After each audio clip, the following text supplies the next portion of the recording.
더불어민주당 이재명 대표에 대한 체포동의안이 부결됐습니다. 앞서 검찰은 대장동 위례개발 비리 사건과 성남FC 후원금 의혹으로 이 대표에 대한 구속영장을 청구했는데 자세한 내용 국회 연결해서 자세히 정리해 보도록 하겠습니다. 조성호, 권남기 기자 나와주시죠. 네, 국회입니다. 더불어민주당 이재명 대표에 대한 체포동의안이 오늘 오후 열린 국회 본회의에서 부결됐습니다.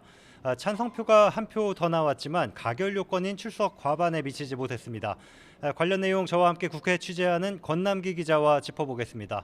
권 기자, 과반 의석을 차지하고 있는 민주당이 압도적인 부결을 자신해왔고 저희도 그렇게 예상을 했었는데 막상 표결 결과는 많이 달랐어요. 표결 상황 다시 한번 정리를 해볼까요? 네, 투표함을 열어보니 결과는 예상과는 많이 달랐습니다. 일단 국회 본회의에선 이재명 대표에 대한 체포동의안 표결이 무기명 투표로 진행됐습니다. 출석 의원 297명이 모두 투표에 참여했습니다. 찬성 139표, 반대 138표, 기권 9표, 무효 11표로 이재명 대표에 대한 체포동의안은 부결됐습니다. 찬성이 한 표 더 많지만 출석 과반인 149표에 못 미쳐 부결된 겁니다. 이에 따라 검찰이 청구한 구속영장도 기각됐는데요. 투표는 앞서 오후 3시쯤 시작돼 20분 정도 걸렸지만 간표 과정에서 두 표에 대한 무효표 판단 여부를 두고 논란이 불거지며 오후 4시 반이 넘어서야 결과가 나왔습니다. 네, 권 기자, 민주당 의석수가 169석, 여기에 민주당 성향 무소속 의원들 7석에 기본소득당 1석까지 합치면은 표수만 177표가 되는데 반대가 138표라고 하면 40표 가까운 이탈표가 나온 거로 볼 수 있고요. 심지어는 체포에 찬성한 의원도 10명이 훌쩍 넘는다는 걸로 읽히는데요.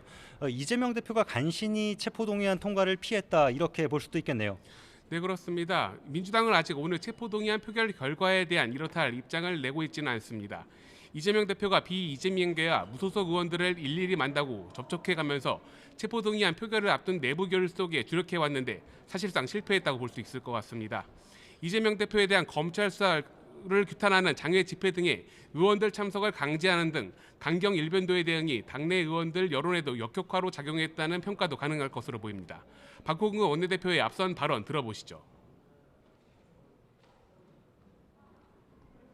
윤석열 검사 독재 정권의 법치는 오로지 자기 가족을 지키는 데만 유능하며 정적에게는 망나니 철퇴를 가는 데 주저함이 없습니다.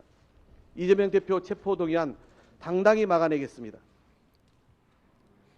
네, 반면에 국민의힘은 이재명 대표에 대해서 약속한 대로 불체포 특권을 포기하라면서 공세를 거듭해왔습니다.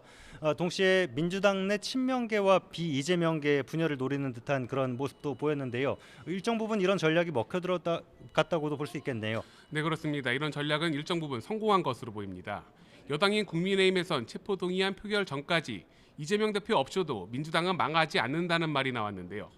성남시장 시절 개인의 비리 혐의에 대한 법원의 판단을 받아보자는 건데 왜 민주당이 나서느냐는 겁니다. 민주당 내 이른바 친명계와 비명계 사이의 균열을 노린 것으로 보이는데 잠시 들어보시죠. 오늘 표결은 민주당이 민주라는 말을 쓸 수 있는 정당이냐 아니냐, 특권을 포기하고 불체포 특권을 포기하겠다는 자신들의 공약을 지키느냐 마느냐, 또 의원 한 사람 한 사람이 헌법기관으로서의 양식을 가지고 있느냐 아니냐, 민심과 싸우는 정당이냐 민심을 받드는 정당이냐를 스스로 결정하는 날입니다. 네, 부결 이후 전진석 비대위원장은 민주주의 존망을 걱정하는 민심이 고스란히 반영된 결과라고 평가했습니다. 찬성표가 반대표보다 많았다는 점을 언급하면서 이 대표의 방탄은 허물어졌다며 사실상 체포동의안이 처리된 거나 다름없고 이 대표에 대한 정치적 사망 선고가 내려진 것이라고 강조했는데요. 이 대표를 향해서는 그야말로 국민 앞에서 옷깃을 여미며 자신이 지금 어떤 선택을 해야 하는가 스스로 판단하고 결심하라고 촉구했습니다. 네, 오늘 이 대표 체포동의안 표결에 앞서서 한동훈 법무부 장관이 체포동의안 제안자 자격으로 체포동의 요청을 설명하는 시간이 주어졌습니다. 이 대표의 혐의와 구속 필요성을 설명한 건데요. 한 장관은 복잡해 보여도 사실 매우 간단한 사건이라고 강조했습니다. 권 기자, 한동훈 장관은 성남시라는 지방자치단체에서 일어난 이재명 시장과 특정업자들의 지역 토착비리라고 대장동 위례 개발 의혹을 규정했죠. 네, 그렇습니다. 한 장관은 일은 성남시가 다 해놓고 이익은 과거 이재명 시장과 유착한 김만배 일당이 독식한 것이 범죄의 본질이라고 강조했습니다. 성남 시민에게 돌아갈 이익이었다는 건데 영업사원이 100만 원짜리 휴대전화를 주인인 시민 몰래 아는 사람에게 미리 짜고 10만 원에 판 거란 예를 들기도 했습니다. 또 어디에도 민주당 대표 이재명의 범죄 혐의는 없고 오직 성남시장 이재명의 지역 토착 비리 범죄 혐의만 있을 뿐이라고 정치적 수사가 아님을 역설하기도 했습니다. 한 장관의 제안 설명 잠시 들어보시죠. 인허가 원하는 대로 책임져 주고 경쟁사까지 다 막아줬는데 김만배 일당이 뭘 했다고 성남 시민에게 돌아가야 할 돈 수천억 원을 가져가야 한다는 말입니까? 시민 입장에서는 단군 일의 최대 치적이 아니라 단군 일의 최대 손해라는 말이 어울린다 하겠습니다. 성남 시민의 자산인 인허가권을 거래하듯이 팔았던 것으로서 해결해야 할 현안이 있는 만만한 관내기업차를 골라서 이 시장 측이 먼저 흥정을 걸고 뇌물을 받았다는 것이 이 범죄의 본질입니다. 반면에 이재명 대표는 바로 뒤에 이어진 신상 발언을 통해서 한 장관이 얘기한 자신의 혐의에 대해 조목조목 반박했습니다. 이 대표는 이번 사태가 대한민국 헌정사의 역사적인 한 장면으로 남을 거라며 영장 내용이 참으로 억지스럽다고 지적했는데요. 이어 목표물을 잡을 때까지 하는 사법 사냥이라면서 검찰에 잡힌 이들의 바뀐 진술 말고는 장기간의 대규모 먼지 털기식 수사에도 아무런 증거가 나오지 않았다고 강조했습니다. 들어보시겠습니다. 50억 클럽은 면죄부를 주고 도이치모터스는 수사하지도 않는 검찰이 이재명은 반드시 잡겠다고 검사 60여 명을 투입해서 근 1년간 그야말로 탈탈 털고 있습니다.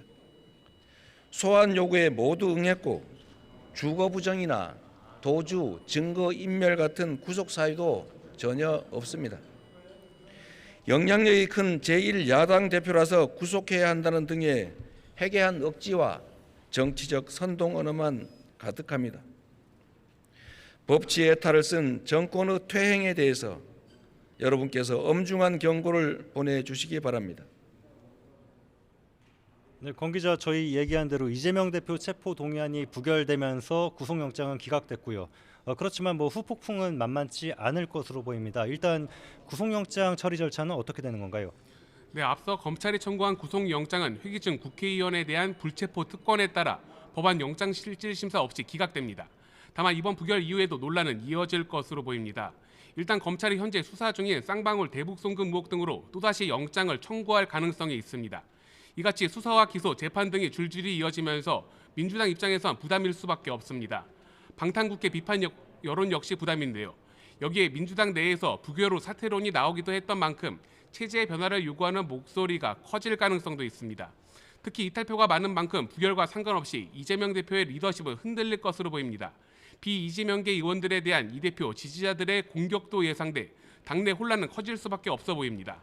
앞으로 이 대표의 이른바 사법 리스크를 둘러싼 민주당의 고심은 더욱 깊어질 전망입니다. 네, 더군다나 이번 주 3월 3일부터는 이재명 대표 이미 기소된 선거법 위반 사건으로 한 번씩 재판에 출석해야 하는 상황이라 당 안팎에서 상당한 혼란이 예상이 되는 상황입니다. 이 밖에도 정치권의 대립도 계속 격렬해질 전망인데요. 민주당은 대장동과 김건희 여사에 대한 이른바 쌍특검 추진에 속도를 내면서 이재명 방탄 프레임으로 맞서는 국민의힘과 3월 국회에서도 강도 높은 충돌이 예상됩니다. 여기에 양곡관리법의 경우 조금 전 본회의에서 김진표 국회의장이 상정을 보류하겠다는 입장을 밝혔는데 여기에 민주당이 반발하기도 했거든요.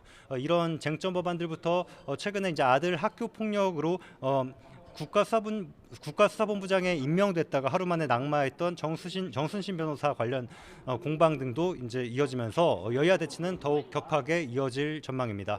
지금까지 이재명 대표 체포 동의안 부결 소식과 여야 반응 그리고 이후 예상되는 파장까지 국회에서 전해드렸습니다.